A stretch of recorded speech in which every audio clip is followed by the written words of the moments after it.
poderosamente em vossos corações através dessa palavra. Talvez algumas pessoas falem, mas é uma palavra voltada para o culto de ensino. Mas esta palavra, Deus ele colocou em meu coração. Hoje à tarde, quando falavam lá em casa que eu iria pregar, porque estava certo de pregar no domingo passado, só que eu estava muito cansada e eu falei, nós nem não tem condições de trazer a palavra. E eu me comprometi com ele a trazer a palavra nesse domingo. E eu acabei esquecendo. Mas aí o irmão me lembrou essa tarde, falou assim, você disse que iria pregar hoje. Eu, glória a Deus, então eu tenho que cumprir com a minha palavra. Eu comecei a meditar ali o que é Deus que o Senhor quer falar com a sua igreja esta noite. E o Senhor, Ele me deu em Apocalipse no capítulo 3, versículo 22, voltado para a atenção da igreja para os últimos dias, porque nós sabemos que nós, a igreja de Cristo, já estamos nos últimos dias. Se nós sabíamos que ontem já estava próximo, hoje está mais próximo ainda da volta de Jesus.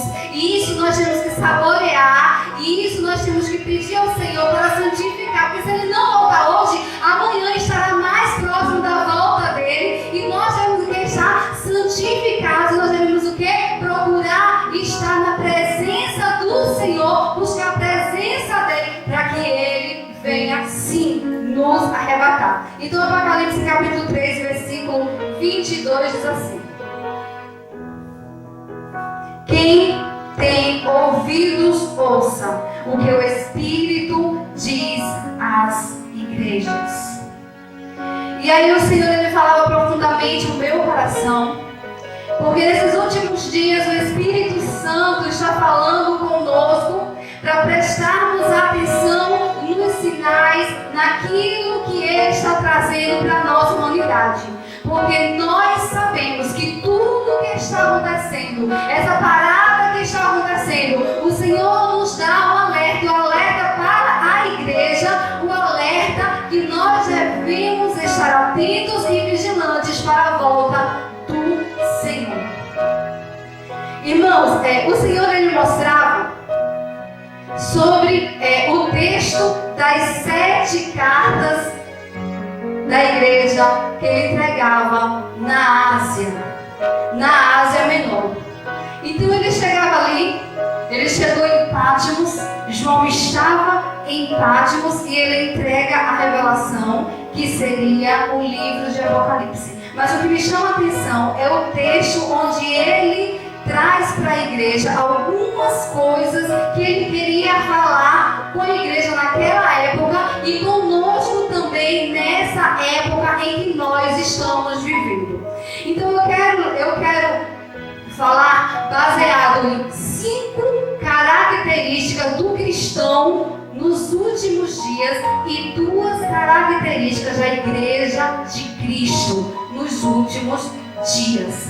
E o que me chama a atenção, irmãos, é que é muito grave quando o Senhor ele começa a entregar a João ali na ilha de Patmos. Ele fala sobre o que estava acontecendo naquelas igrejas e também trazia para o nosso tempo de hoje o que acontece em várias igrejas. Quando eu falo várias igrejas, eu falo igreja nós, cada um de nós. Mas eu quero frisar aqui cristãos. O cristão, olha só, quando Jesus ele entrega para João as cartas das 7 igrejas, ele fala diretamente para o anjo da igreja, ou seja, os pastores daquela igreja.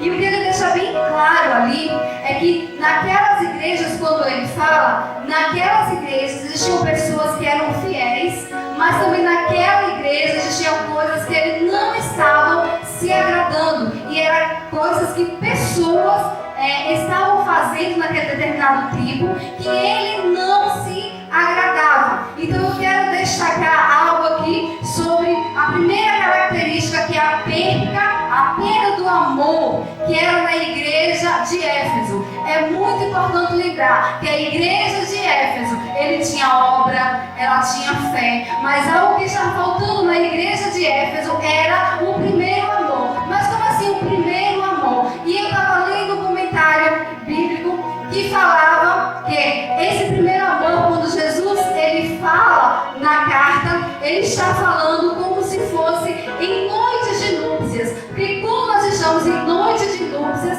nós queremos estar com o nosso esposo. E a igreja de Éfeso, ela já estava perdendo o primeiro amor, ela estava perdendo a adoração, ela estava perdendo a intimidade com o Senhor. Ela tinha obras, ela fazia serviço, mas a igreja de Éfeso, ela já não tinha mais aquele primeiro amor, aquela adoração, aquele momento que nós devemos ter todos os dias com Deus, de conversar com Ele. E mesmo se nós não podemos estar em oração, ajoelhado, mas nós sim podemos estar em oração, nós podemos conversar com Deus, aquilo é a oração. E essa intimidade com o Senhor, ela não pode ser perdida. E essa era uma falha que a igreja de Éfeso, ela perdeu o primeiro amor. Então não adiantava eles continuarem com a obra se eles não tinham mais o primeiro amor, aquela união com o Senhor, aquela intimidade com Deus. E o segundo ponto que fala sobre as características do cristão, porque, pastora Thelma, você falou sobre as características do cristão e não a característica da igreja, porque essas 5 características, elas não são boas.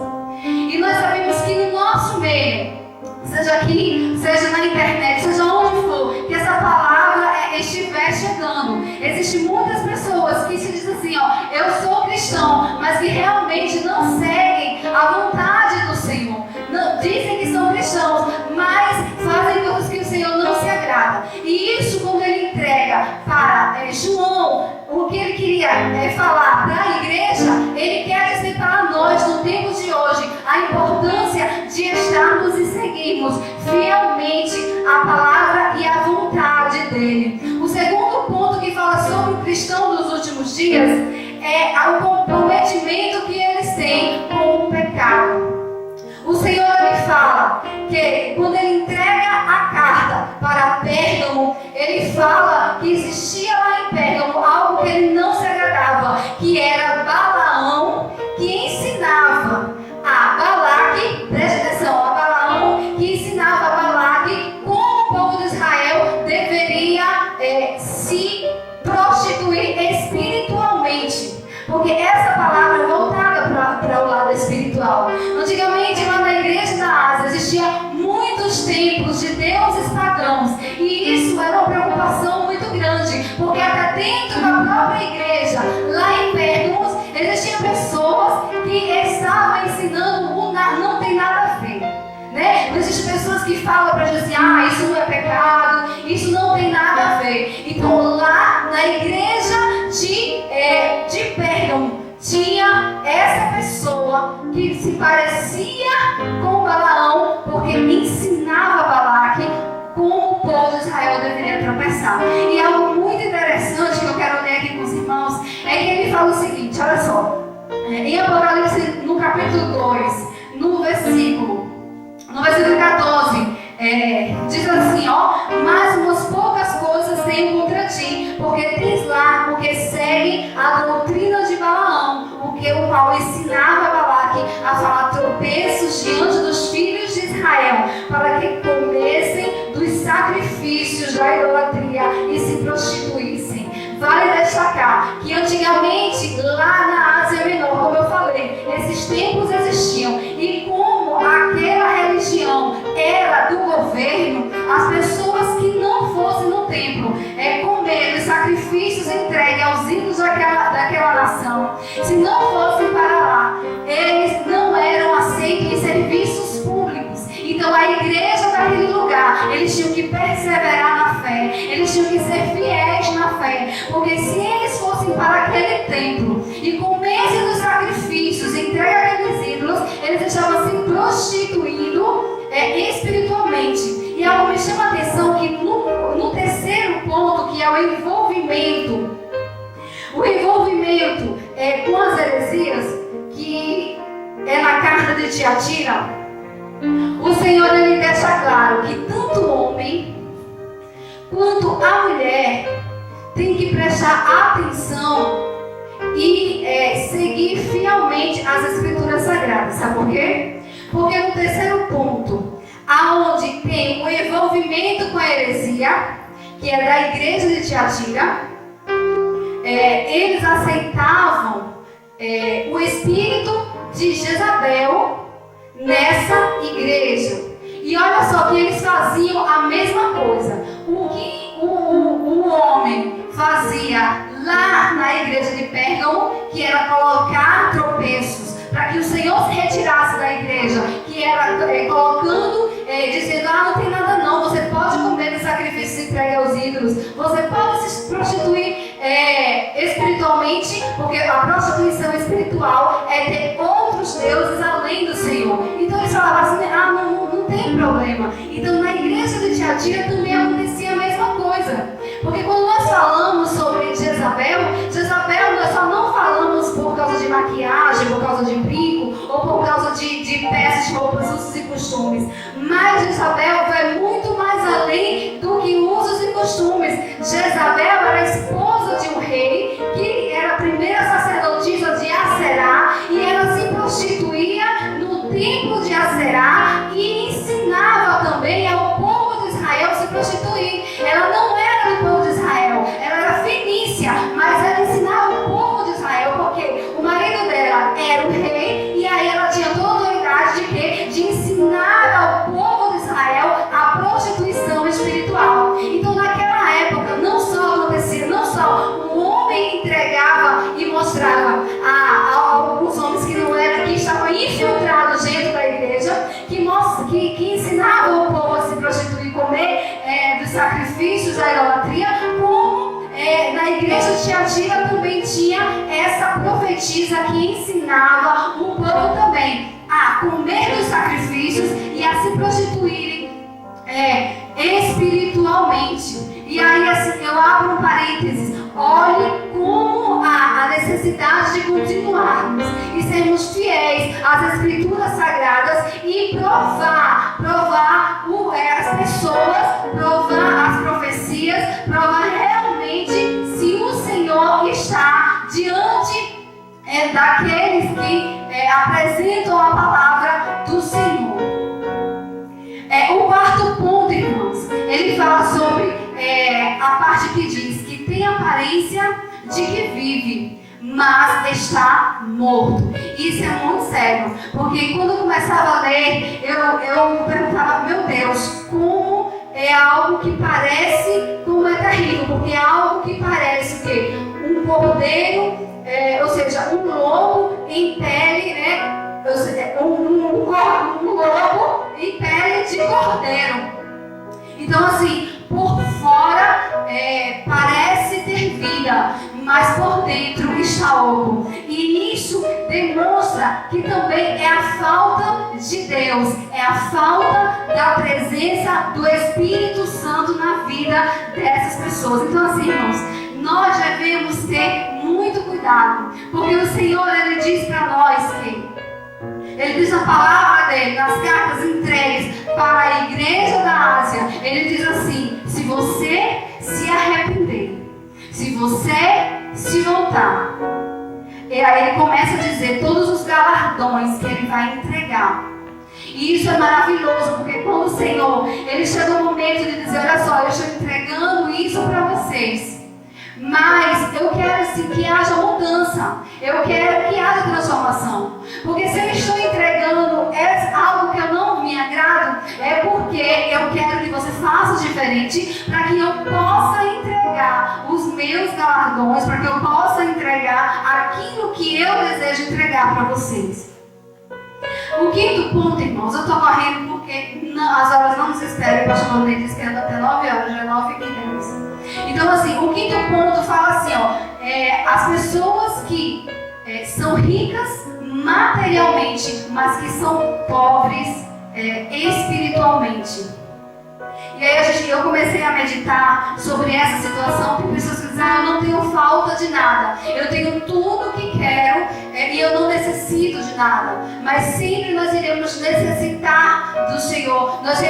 Com isso eu não quero dizer que as pessoas que são ricas, as pessoas que têm condições financeiras, não são de Deus. Não é isso que eu quero dizer. A igreja que estava lá em Laodiceia, elas se achavam tão ricas materialmente que elas não sentiam falta de nada. E aí elas precisavam sentir a presença de Deus, elas precisavam ter uma intimidade com Deus, mas elas simplesmente tinham seus templos maravilhosos, tinham, quem sabe, os bancos maravilhosos, e agora a gente não precisa de nada. A gente sempre vai precisar do Senhor. Então, assim, aparentemente eles traziam uma riqueza material, mas que essa riqueza material, ela não trazia a riqueza espiritual, porque o Senhor, ele diz que nós não devemos ajuntar tesouros na terra, mas que nós devemos ajuntar tesouros nos céus, aonde a traça não consome.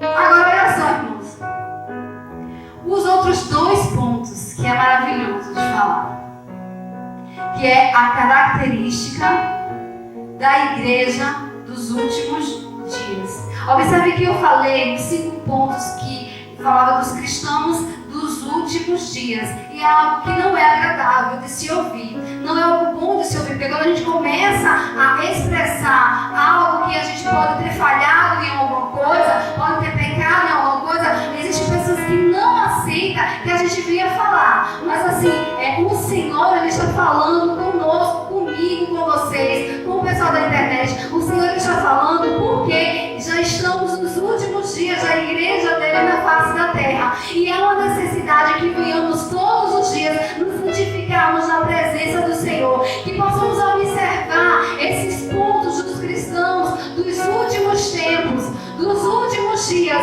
para que a gente venha orar ao Senhor, ter uma intimidade com Deus. E esses pontos que eu falei sobre os cristãos, que a gente peça ao Senhor, que nós não venhamos a ter. Sabe por quê? Porque nessas 7 cartas que o Senhor ele entregou para a Ásia Menor, apenas 2 igrejas, apenas 2 cartas eram de igrejas que estavam dando corretamente. E às vezes as pessoas só falam da igreja de Filadélfia, mas existe a igreja de Esmirna, que era uma igreja que era fiel e perseverante também. Mas existia um ponto diferente ali. Eles iriam sofrer martírios. O Senhor deixou claro que eles eram fiéis. O Senhor deixou claro que a igreja de Esmirna estava seguindo os parâmetros da Bíblia, mas ele deixou claro que a igreja de Esmirna seria mártires naquele tempo. E quando o Senhor ele começa a falar, é o que também acontece, irmãos, no nosso tempo hoje. Quantas vezes existe uma grande interrogação que a gente faz a Deus, meu Deus, nós confiamos em Ti, nós sabemos que o Senhor é o Deus que livra, e fora do nosso Brasil existem tantas pessoas que sofrem perseguições, fora do nosso Brasil tem tantas pessoas que são mortas, e a gente fica mais como, mas o Senhor ele mostra, são os mártires, infelizmente eles tinham que morrer, como aconteceu na igreja de Esmirna, eles iam morrer, mas o Senhor falou que ele ressuscitou e que ele iria dar vitória para aquele povo naquela época, e fala para muitos irmãos que têm morrido em martírios fora do nosso país. Agora eu chamo a atenção para a igreja de Filadélfia. A igreja de Filadélfia que todos querem ser, mas nós só seremos de Filadélfia, que é a igreja fiel e perseverante, se nós não tivermos estes 5 pontos que eu falei. Se nós só seremos de Filadélfia se nós tivermos o primeiro amor, que é a comunhão com o Senhor, a intimidade com o Senhor. Se nós não formos comprometidos com o pecado, e quando eu falo comprometidos com o pecado, é gostar de pecar, porque muitas vezes as pessoas falham, muitas vezes as pessoas pecam, mas as pessoas chegam e dizem, Senhor, me perdoa, e esse perdão e essa consciência de perdão, ele tem que ser todos os dias da nossa vida. Todos os dias nós devemos entrar em contato com o Senhor. Ele não tem o WhatsApp, mas ele tem contato. Nós devemos entrar em contato com o Senhor e sim, pedir para que Ele venha, através do Santo Espírito dele, nos orientar e nos conduzir. E aí nós não podemos aceitar o quê? As heresias. E eu quero abrir um parênteses, que eu estou na internet, mas o Espírito Santo me fez lembrar no momento em que eu estava lendo essa palavra. Lá no estado de Alagoas existe uma forma que entre aspas, alguns pastores, eles usam a tal de súplica. E assim, a súplica, já que a gente está falando de heresias, infelizmente, dentro de certas igrejas que fazem a súplica, que é como se fosse uma macumba gospel.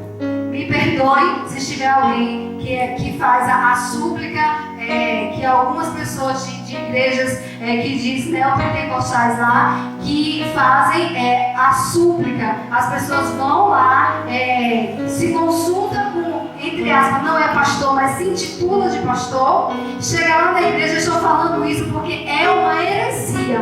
E a palavra do Senhor que Ele me deu esta noite fala que nós não devemos estar comprometidos, envolvidos, não devemos aceitar heresia dentro da igreja. E hoje muitas pessoas se contaminam e até mesmo vai para o inferno pensando que é a palavra de Deus. E aí as pessoas vão para lá, entre aspas, desse determinado pastor, e ele fica de frente para a pessoa e ele começa a riscar um papel, risca, coloca na cara da pessoa e começa no rosto da pessoa e começa a adivinhar da vida da pessoa. Nem todas as igrejas de Alagoas fazem isso. Algumas igrejas que são neopentecostais, tá? Que fazem essa, entre aspas, essa súplica que não é a súplica que nós conhecemos, que é aquela súplica, oração fervorosa. Não tem nada a ver. Essa oração fervorosa que o crente faz é da Bíblia. Mas essa súplica que eu estou falando é uma heresia dentro da igreja que deve ser combatida de todas as formas, e o cristão, ele não pode aceitar. Então, assim, o outro ponto que a igreja de Filadélfia, que os cristãos da igreja de Filadélfia, eles não podem ter o que? A aparência do que vive, e porém não vive, porque está morto espiritualmente, né? Que o Senhor rica materialmente, né? Soberba. Tenho muitas riquezas, tenho tudo o que quero, não preciso de nada. Então o cristão, ele não pode ser assim. Por mais que ele tenha condições financeiras, o cristão sempre vai ter a consciência e o coração em Deus e saber que ele sim precisa do Senhor. Então a igreja de Filadélfia é a igreja que vai ser arrebatada. É a igreja que vai ser tirada da terra. É a igreja que nós fazemos parte, que nós profetizamos, que nós fazemos parte. E eu quero só deixar aqui para a meditação de vocês. Quando fala sobre a igreja de Filadélfia, eu gostaria muito que vocês marquem vossos corações assim. Que é em Apocalipse no capítulo 3, versículo 8, que diz assim: eu sei as tuas obras. Eis que diante de ti pus uma porta aberta, e ninguém pode fechar. Tendo pouca força, guardaste a palavra, e não negaste o meu nome. O versículo 10 diz assim: como guardaste a palavra da minha paciência, também eu te guardarei. Preste atenção nisso. É muito forte, igreja, essa parte. Como guardaste a palavra da minha paciência, também eu te guardarei da hora da tentação que há de vir sobre todo mundo para tentar os que habitam na terra. Eis que venho sem demora, guarda o que tens, para que ninguém tome a tua coroa. E ele termina, ele continua a palavra. Mas eu quero dizer para vocês que nós fazemos parte da igreja de Filadélfia. Nós precisamos buscar o Senhor. Nós precisamos voltar ao primeiro amor. Eu preciso voltar ao primeiro amor. Vocês precisam voltar ao primeiro amor. Nós precisamos continuar com a união com Deus. Nós precisamos continuar com a intimidade com Deus. Nós precisamos, muito além da fé, muito além das obras, nós precisamos todos os dias estar ligados com o Senhor. Amém? Eu vou louvar um hino que fala sobre isso. Eu peço a Vivi que me ajude. A Vitória, não sei se ela conhece. Tá ligada aqui, Rosa?